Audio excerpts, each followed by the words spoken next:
IPL 2024 సీజన్లో 49వ మ్యాచ్లో Chennai Super Kings versus Punjab Kings మధ్య జరిగినటువంటి మ్యాచ్లో ఆల్రౌండ్ షోతో అదరగొట్టిన పంజాబ్ కింగ్స్ చపాక్లో చెన్నై సూపర్ కింగ్స్కు చెక్ పెట్టింది. పంజాబ్ బ్యాటర్లు రిలీ రోసో 23 బంతుల్లో 5 ఫోర్లు 2 సిక్సర్లతోటి 43 పరుగులు, బెయిర్స్టో 30 బంతుల్లో 7 ఫోర్లు 1 సిక్స్ తోటి 46 పరుగులు చేసి రాణించగా, పంజాబ్ స్పిన్నర్లు హర్ప్రీత్ బార్, రాహుల్ చాహర్ చెరో 2 వికెట్లతోటి అద్భుతంగా బౌలింగ్ చేసి వీరిద్దరూ కలిసి 8 ఓవర్లలో ఒక్క బౌండరీ కూడా ఇవ్వకుండా కట్టుదిట్టంగా బౌలింగ్ చేయడంతో బుధవారం జరిగినటువంటి మ్యాచ్లో పంజాబ్ చెన్నైపై 7 వికెట్ల తేడాతో గెలిచింది. అంటే పంజాబ్ మొదట అటు బౌలింగ్లోనూ తర్వాత బ్యాటింగ్లోనూ రాణించింది. మొదట బౌలింగ్లో స్పిన్నర్లు హర్ప్రీత్ బారు తర్వాత రాహుల్ చహార్తో పాటుగా రబాడా అద్భుతంగా బౌలింగ్ చేయడంతో చెన్నైను తక్కువ పరుగులకే కట్టడి చేసింది. ఆ తర్వాత బ్యాటింగ్లో రిలీ రోసో, బెయిర్స్టో రాణించి పంజాబ్కు విజయాన్ని అందించారు. తొలుత బ్యాటింగ్ చేసినటువంటి చెన్నై 20 ఓవర్లలో 7 వికెట్ల నష్టానికి 162 పరుగులు చేసింది. వరుసగా 4 ఓటముల అనంతరం కళ్ళు చెదిరే బ్యాటింగ్ తోటి గత మ్యాచ్లో కోల్కతాపై సంచలన విజయం సాధించినటువంటి పంజాబ్ జట్టు మరోసారి మెరిసింది. ఆల్రౌండ్ ఆధిపత్యంతో చెన్నై సూపర్ కింగ్స్కు షాక్ ఇచ్చింది. ముఖ్యంగా చెన్నైలోని చపాక్ స్టేడియంలో చెన్నైను ఓడించడం అంటే అది మామూలు విషయం కాదన్న విషయం మనకు తెలిసిందే. పంజాబ్ స్పిన్నర్లు బ్రార్, రాహుల్ చహార్ల అద్భుత బౌలింగ్ తోటి చెన్నైని స్వల్ప స్కోర్కి పరిమితం చేసిన పంజాబ్ ఆ తర్వాత బెయిర్స్టో, రోసోల మెరుపులతోటి లక్ష్యాన్ని అలవోకగా ఛేదించింది. పంజాబ్ కింగ్స్కు వరుసగా ఇది 2వ విజయము. ఆ జట్టు బుధవారం 7 వికెట్ల తేడాతో చెన్నైను ఓడించింది. మొదట చెన్నై బ్యాట్ తోటి తడబడింది. రాహుల్ చాహర్ 2 వికెట్లు, హర్ప్రీత్ బ్రార్ 2 వికెట్లు, రబాడా 1 వికెట్ తీసి సూపర్ బౌలింగ్ చేసిన కారణంగా 7 వికెట్ల నష్టానికి 162 పరుగులు చేయగలిగింది చెన్నై. చెన్నై ఇన్నింగ్స్లో రుతురాజ్ గైక్వాడ్ 48 బంతుల్లో 5 ఫోర్లు 2 సిక్సర్లతోటి 62 పరుగులు చేసి టాప్ స్కోరర్గా నిలవగా, బెయిర్స్టో 30 బంతుల్లో 7 ఫోర్లు 1 సిక్స్ తోటి 46 పరుగులు చేశాడు. పంజాబ్ ఇన్నింగ్స్లో రోసో 23 బంతుల్లో 5 ఫోర్లు 2 సిక్సర్లతోటి 43 పరుగులు చేసి మెరవడంతో లక్ష్యాన్ని పంజాబ్ 17.5 ఓవర్లలో 3 వికెట్లు మాత్రమే కోల్పోయి ఛేదించింది. ఇక స్వల్ప లక్ష్య ఛేదనలో పంజాబ్ ఎప్పుడూ పై చేయిలోనూ నిలిచింది. ఓపెనర్ ప్రభసిమ్రన్ 13 పరుగులు మాత్రమే చేసి త్వరగా అవుట్ అయిన బెయిర్స్టో మెరవడంతో ఆ జట్టు లక్ష్యం దిశగా సాగింది. శార్దుల్ ఠాకూర్, రవీంద్ర జడేజా ఓవర్లలో 2 ఫోర్లు కొట్టిన బెయిర్స్టో మొయిన్ అలీ బౌలింగ్లో వరుసగా 6-4 దంచేశాడు. మరోవైపు రోసో కూడా చకచకా ఫోర్లు కొట్టాడు. 9 ఓవర్లలో 1 వికెట్ నష్టానికి 82 పరుగులతోటి పంజాబ్ బలమైన స్థితిలో నిలిచింది. దూబే బౌలింగ్లో బెయిర్స్టో నిష్క్రమించిన రోసో జోరు పెంచి స్కోర్ బోర్డును పరుగులు పెట్టించాడు. 12వ ఓవర్లో అతన్ని శార్దుల్ బౌల్డ్ చేసిన పంజాబ్కు మరీ ఆందోళన చెందాల్సినటువంటి అవసరం లేకపోయింది. అప్పటికే స్కోరు 3 వికెట్ల నష్టానికి 113 పరుగులు. చివరి 8 ఓవర్లలో పంజాబ్ చేయాల్సింది కేవలం 50 పరుగులే. క్రీజ్లో శశాంక్ సింగ్, శామ్ కరణ్ ఉన్నారు. చెన్నై కట్టుదిట్టమైనటువంటి బౌలింగ్తో ఒత్తిడి చేయడానికి ప్రయత్నించినా సఫలం కాలేకపోయింది. బ్యాటర్లు ఆ జట్టుకు ఎలాంటి అవకాశమూ ఇవ్వలేదు. భారీ షాట్లు ఆడటం తేలికగా లేకపోవడంతో శశాంక్ సింగ్ కానీ శ్యామ్ కరణ్ కానీ ఎక్కువగా సింగిల్స్ తీసుకుంటూ జట్టును విజయపథంలో నడిపించారు. ఈ జంట అభేద్యమైన 4వ వికెట్కు 50 పరుగులు జోడించి జట్టుకు విజయాన్ని అందించారు. శశాంక్ సింగ్ 26 బంతుల్లో 1 ఫోర్ 1 సిక్స్ తోటి 25 పరుగులు చేసి నాట్అవుట్గా నిలవగా, కెప్టెన్ శ్యామ్ కరణ్ 20 బంతుల్లో 3 ఫోర్లతోటి 26 పరుగులు చేసి నాట్అవుట్గా నిలిచాడు. అంతకుముందు చెన్నై పరుగుల కోసం చెమటోడ్చింది. కెప్టెన్ రుతురాజ్ గైక్వాడ్ ఒక్కడే పోరాడాడు. జట్టు 160 పరుగుల స్కోరు సాధించిందంటే రుతురాజ్ గైక్వాడ్ చలవే. అయితే రుతురాజ్ ఇన్నింగ్స్లోనూ ఎక్కువగా దూకుడు లేదు. అద్భుతంగా బౌలింగ్ చేసినటువంటి స్పిన్నర్లు హర్ప్రీత్ బ్రారు, రాహుల్ చహార్ చెన్నై సూపర్ కింగ్స్ను కట్టడి పడేశారు. రబాడా కూడా సూపర్గా బౌలింగ్ చేశాడు. చెన్నై టాస్ ఓడి బ్యాటింగ్ దిగ్గా ఇన్నింగ్స్ ఏ దశలోనూ ఊపందుకోలేదు. అయితే ఓపెనర్లో రుతురాజ్ గైక్వాడ్, అజింక్య రహానే పెద్దగా బ్యాట్ జులిపించకపోయినా 8 ఓవర్లకు వికెట్ నష్టపోకుండా 64 పరుగులతో నిలిచింది చెన్నై. హర్షదీప్ సింగ్, శామ్ కరణ్ల బౌలింగ్లో కొన్ని బౌండరీలు వచ్చాయి. స్కోర్ ఎక్కువగా ఏమీ లేకపోయినా వికెట్ పడకపోవడంతో చెన్నై తర్వాత జోరు పెంచి మంచి స్కోరు చేయగలదేమో అనిపించింది. కానీ ఇన్నింగ్స్ అనూహ్యంగా గాడి తప్పింది. చకచకా వికెట్లు కోల్పోయినటువంటి చెన్నై పరుగుల వేటలో వెనకబడింది. హర్ప్రీత్ బ్రారు, రాహుల్ చాహర్లు కట్టుదిట్టంగా బౌలింగ్ చేయడంతో పరుగులు రావటము గగనమైంది. రహానేను అవుట్ చేయడం ద్వారా బ్రార్ వికెట్ల పతనాన్ని ఆరంభించాడు. ఆ తర్వాత బంతికే దూబేను వికెట్ల ముందు దొరకపుచ్చుకొని చెన్నైకి షాక్ ఇచ్చాడు హర్ప్రీత్ బ్రార్. ఆ తర్వాత ఓవర్లో జడేజాను చాహర్ అవుట్ చేయడంతో చెన్నై 3 వికెట్ల నష్టానికి 70 పరుగులతోటి ఇబ్బందులు పడింది.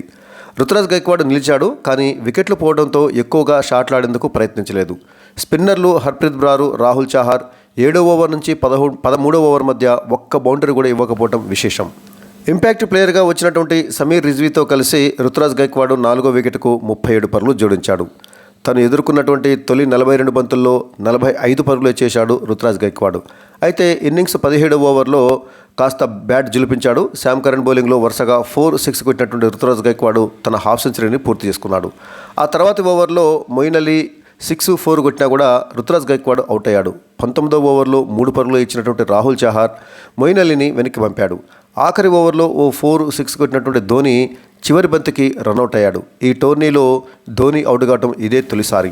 హర్ప్రీత్ బ్రార్ ఆ తర్వాత రాహుల్ చహార్ ఇద్దరు చెరో 4 ఓవర్లు వేసి వాళ్ళు ఒక్క బౌండరీ కూడా ఇవ్వకపోవడము విశేషం. ఇక స్కోర్ బోర్డు విషయానికి వచ్చినట్లయితే టాస్ ఓడి తొలుత బ్యాటింగ్ చేపట్టిన చెన్నై సూపర్ కింగ్స్ నిర్ణీత 20 ఓవర్లలో 7 వికెట్ల నష్టానికి 162 పరుగులు చేసింది.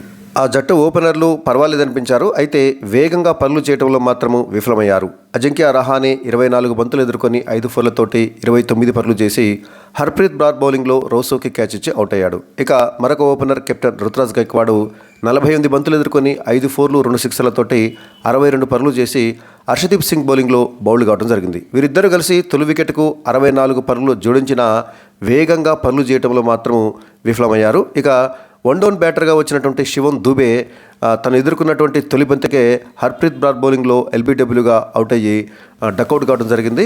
శివం దూబే డిఆర్ఎస్ కోరుకున్న లాభం లేకపోయింది. ఆ తర్వాత రవీంద్ర జడేజా కూడా 4 బంతుల్లో 2 పరుగులు మాత్రమే చేసి రాహుల్ చహార్ బౌలింగ్లో ఎల్బీడబ్ల్యూగా వెనుదిరిగాడు. రవీంద్ర జడేజా కూడా డిఆర్ఎస్ కోరుకున్న లాభం లేకపోయింది. ఇక 5వ స్థానంలో బ్యాటింగ్ వచ్చినటువంటి ఇంపాక్ట్ ప్లేయర్ సమీర్ రిజ్వీ 23 బంతులు ఎదుర్కొని ఒక 4 తోటి 21 పరుగులు చేసి రబాడా బౌలింగ్లో హర్షల్ పటేల్కి క్యాచ్ ఇచ్చి అవుట్ అయ్యాడు. మొయిన్ అలీ 9 బంతులు ఎదుర్కొని ఒక 4 ఒక 6 తోటి 15 పరుగులు చేసి రాహుల్ చహార్ బౌలింగ్లో బౌల్డ్ కావడం జరిగింది.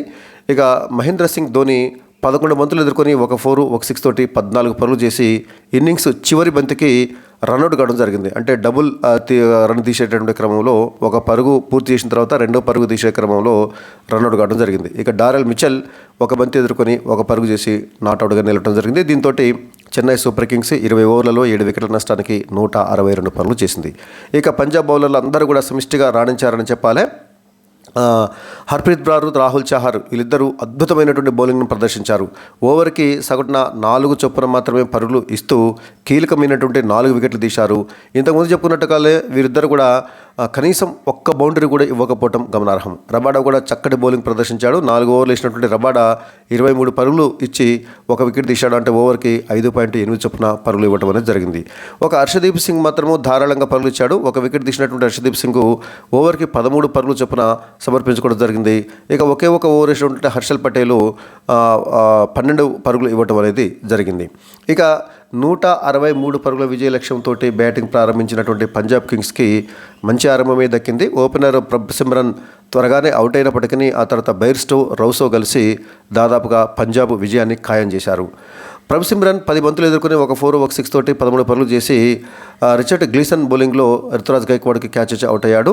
మరొక ఓపెనర్ బైర్స్టో 30 బంతులు ఎదుర్కొని 7 4 ఒక 6 తోటి 46 పరుగులు చేసి శివం దుబే బౌలింగ్లో ధోనికి క్యాచ్ ఇచ్చి అవుట్ అయ్యాడు. ఇక 3వ స్థానంలో వచ్చినటువంటి రౌసో 23 బంతులు ఎదుర్కొని 5 4 2 6లతోటి 43 పరుగులు చేసి శార్దుల్ ఠాకూర్ బౌలింగ్లో బౌల్డ్ కావడం జరిగింది. బైర్స్టో, రౌసో కలిసి దాదాపుగా పంజాబ్ విజయాన్ని ఖాయం చేశారు. ఆ తర్వాత వచ్చినటువంటి శశాంక్ సింగ్, శామ్ కరణ్ కలిసి పంజాబ్కు విజయాన్ని అందించారు. శశాంక్ సింగ్ 26 బంతులు ఎదుర్కొని ఒక 4 ఒక 6 తోటి 25 పరుగులు చేసి నాట్అవుట్గా నిలవగా కెప్టెన్ శ్యామ్ కరణ్ 20 బంతులు ఎదుర్కొని 3 ఫోర్లతోటి 26 పరుగులు చేసి నాట్అవుట్గా నిలిచాడు. దీంతో పంజాబ్ 17.5 ఓవర్లలో 163 పరుగులు చేసి 3 వికెట్లు మాత్రమే కోల్పోయి 7 వికెట్ల తేడాతోటి ఘన విజయం సాధించింది. ఇక చెన్నై బౌలర్లలో శార్దుల్ ఠాకూర్, రిచర్డ్ గ్లీసన్, శివన్ దుబే వీళ్ళు ముగ్గురు కూడా తలా ఒక వికెట్ తీసుకోవడం జరిగింది. అయితే శార్దుల్ ఠాకూర్ భారీగా పరుగులు సమర్పించుకున్నాడు. ఇక ఒక ఓవర్ ఇచ్చినటువంటి శివన్ దుబే కూడా ఆ ఓవర్లో 14 పరుగులు ఇవ్వడం జరిగింది. ఇక ముస్తఫిజుర్ రెహమాన్ ఓవర్కి 5.5 చొప్పున పరుగులు ఇచ్చినప్పటికీ పంజాబ్ విజయ లక్ష్యము తక్కువగా ఉండటంతో చెన్నై బౌలర్లు కూడా పెద్దగా చేసేదేమీ లేకుండా పోయింది. కనీసం ఒక 200-200కు పైగా విజయ లక్ష్యం ఉన్నట్టయితే చెన్నై బౌలర్లు కొంత పోరాడగలిగేవారే. కానీ విజయ లక్ష్యం తక్కువగా ఉండటంతో చెన్నై బౌలర్లు కూడా చేసేదేమీ లేకుండా పోయింది. ఇక ఈ మ్యాచ్ తర్వాత తాజాగా పాయింట్ల పట్టికను పరిశీలించినట్లయితే ఈ మ్యాచ్లో గెలుపుతోటి పంజాబ్ కింగ్స్ ఇంకా ప్లే ఆఫ్ రేస్లో గట్టిగానే నిలబడిందని చెప్పాలి. అయితే ఈ మ్యాచ్లో ఓడిపోయిన చెన్నై సూపర్ కింగ్స్ 4వ స్థానంలో ఉండి ప్రస్తుతము ప్లే ఆఫ్ రేస్లో నిలిచింది. ఇప్పటి వరకు 10 మ్యాచ్లు ఆడి 4 విజయాలు 6 పరాజయాలతోటి పంజాబ్ కింగ్స్ మొత్తం 8 పాయింట్లు సాధించి పాయింట్ల పట్టికలో 7వ స్థానంలో ఉంది.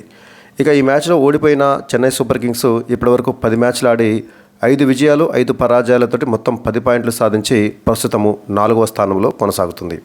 ఇక రాజస్థాన్ రాయల్స్ మిగతా జట్లకు ఏమాత్రము అందనంత ఎత్తులో ఉంది. 9 మ్యాచ్లు ఆడినటువంటి రాజస్థాన్ రాయల్స్ 8 విజయాలు కేవలం ఒకే ఒక పరాజయంతో మొత్తం 16 పాయింట్లు సాధించి అగ్రస్థానంలో కొనసాగుతుంది. ఇక ఆ తర్వాత కేకేఆర్, ఎల్ఎస్జీ ఈ రెండు కూడా 12 పాయింట్లతోటి సమానంగా నిలిచిన మెరుగైన రన్ రేట్ తోటి కేకేఆర్ 2వ స్థానంలో, ఆ తర్వాత ఎల్ఎస్జీ 3వ స్థానంలో ఉంది. ఇక ఎస్ఆర్హెచ్ ప్రస్తుతం అయితే 4వ స్థానంలో కొనసాగుతుంది. 9 మ్యాచ్లలో 5 విజయాలు 4 పరాజయాలతోటి మొత్తం 10 పాయింట్లు సాధించినటువంటి ఎస్ఆర్హెచ్ 5వ స్థానంలో ఉంది. ఇక ఇక్కడ మనకి సిఎస్కే, ఎస్ఆర్హెచ్, డీసీ ఈ 3 జట్లు కూడా అంటే 4, 5, 6 స్థానాల్లో నిలిచినటువంటి 4 జట్లు కూడా మొత్తము 5 విజయాలతోటి 10 పాయింట్లు సాధించిన మెరుగైన రన్ రేట్ తోటి సిఎస్కే 4వ స్థానంలో, ఆ తర్వాత ఎస్ఆర్హెచ్ 5వ స్థానంలో, ఆ తర్వాత ఢిల్లీ 6వ స్థానంలో ఉంది. అయితే ఇక్కడ ఢిల్లీ అప్పుడే 11 మ్యాచ్లు ఆడేసింది. ఎస్ఆర్హెచ్ 9 మ్యాచ్లు మాత్రమే ఆడింది. సిఎస్కే 10 మ్యాచ్లు ఆడింది. ఇక పంజాబ్ కింగ్స్ 7వ స్థానంలో, గుజరాత్ టైటన్స్ 8వ స్థానంలో, ముంబై ఇండియన్స్ 9వ స్థానంలో, ఇక ఆఖరణ ఆర్సీబీ, రాయల్ ఛాలెంజర్స్ బెంగళూరు నిలిచాయి.